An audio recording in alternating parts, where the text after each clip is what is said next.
from the heart of the nation's capital.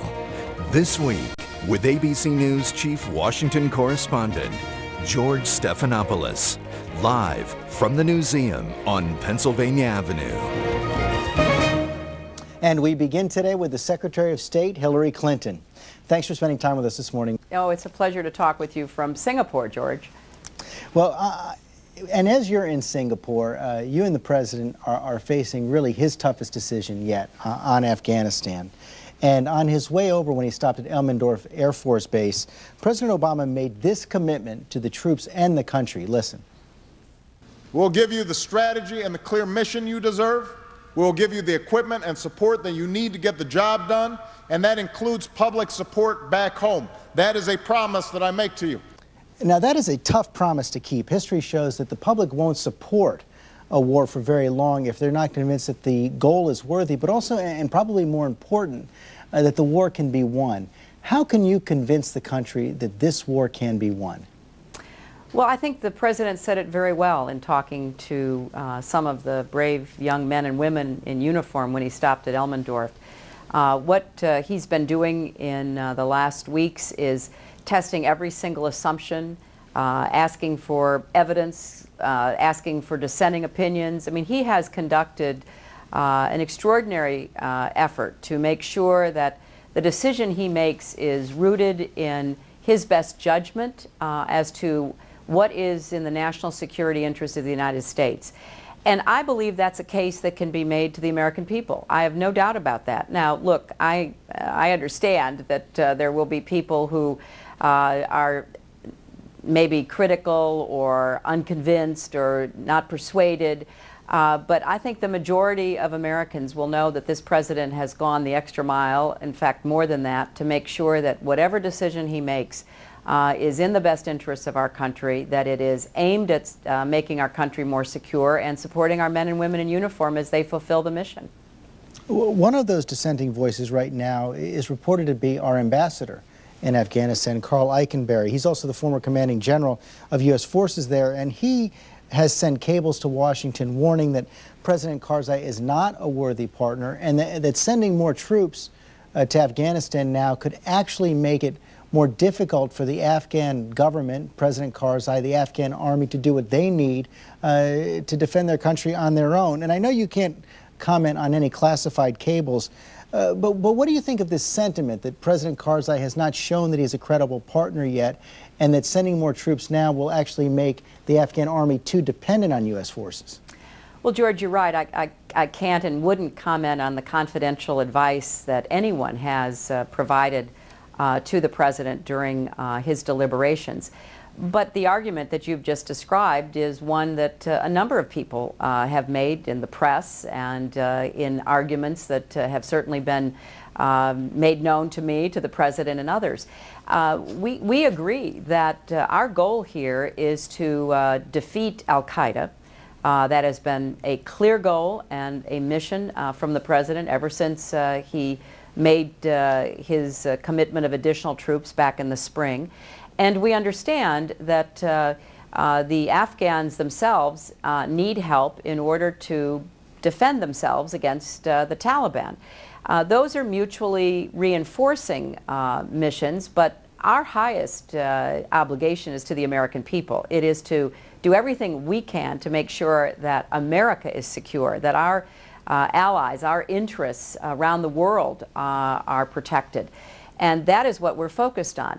Now, we believe that President Karzai and his government can do better. We've delivered that message. Now that the election is finally over, we're looking to see tangible evidence that the government, led by the president, but going all the way down to the local level, will be more responsive to the needs of the people, will deliver the services that the people of Afghanistan want, who do not want to return to the Taliban, but they want a government that actually can function on their behalf, and that together we and our allies in the international community will help them to build a security force that can take care of their security going forward. But President Karzai does seem to be ignoring some of our concerns. He's surrounded by a Vice President, Marshal Fahim, who's been accused of corruption. He's allied with General Dostum, a warlord who's been accused of massacres in the past. What kind of concrete steps must President Karzai take to prove that sending more troops is not a waste of American lives and American money?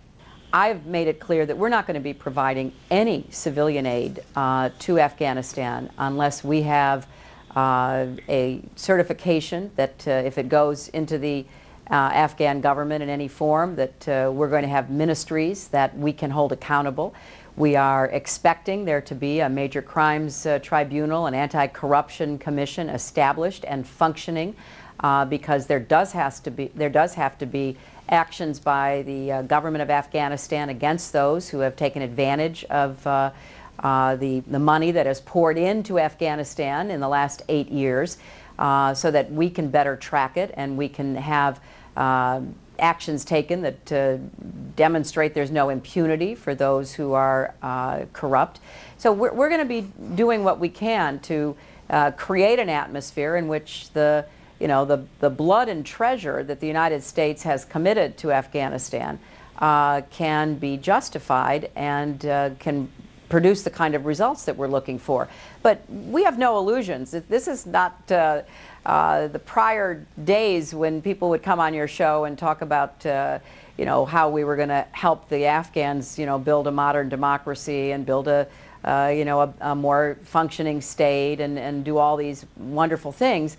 That could happen, but our primary focus is on the security of the United States of America. How do we protect and defend against future attacks? We do not want to see Afghanistan return to being a safe haven and a staging platform for terrorism as it was before.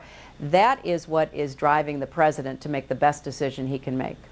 The word of the week in Washington seems to be off-ramps. That's what the president is pushing for, off-ramps out of Afghanistan. What is the off-ramp out of Afghanistan? Well, I think, we want to get al-Qaeda, George, and we're very clear about that, and we see it as part of our integrated strategy, looking at Afghanistan and Pakistan as a theater in which we have to operate. We have made it clear to the Pakistanis as well as to the Afghans and others that we want to do everything we can to disrupt, dismantle, and defeat al-Qaeda.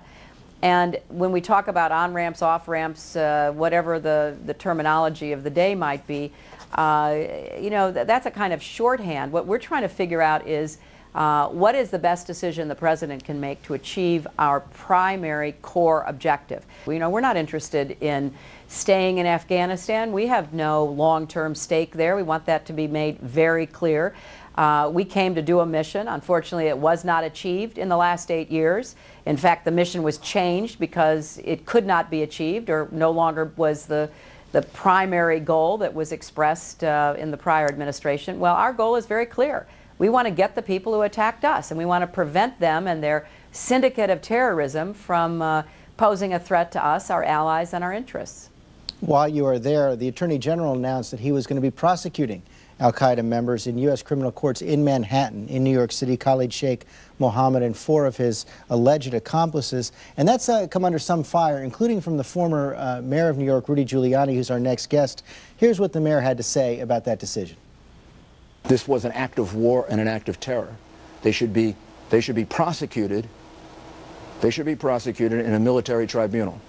We would not have tried the people who attacked Pearl Harbor in a civilian court in Hawaii for what they did. Now, it is true that during World War II, we tried Nazis who crossed our borders in military courts, in military tribunals. Why is it so important to have these trials in federal criminal courts? Well, of course, George, this is a decision that the Attorney General, the Department of Justice, and the Department of Defense have made after extensive, exhaustive review. Look, I was a senator for 8 years. I was a senator on 9/11. My goal is to make sure that the mastermind and the other implementers and designers of this horrific attack on us pay the ultimate penalty for what they did to the United States and to a lot of people whom I know and who I had the honor of representing. We all want an America defined by deep and meaningful equality, from civil rights to labor rights, from women's rights to gay rights, from ending discrimination. There are no acceptable limits, and there are no acceptable prejudices in the 21st century in our country. We have a common task and a common challenge. Why can't we see that we are all in this together? 18 million of you from all walks of life. Women and men, young and old, Latino and Asian, African American and Caucasian, rich, poor and middle class, gay and straight, you have stood with me. And I will continue to stand strong with you every time, every place, and every way that I can. The dreams we share are worth fighting for.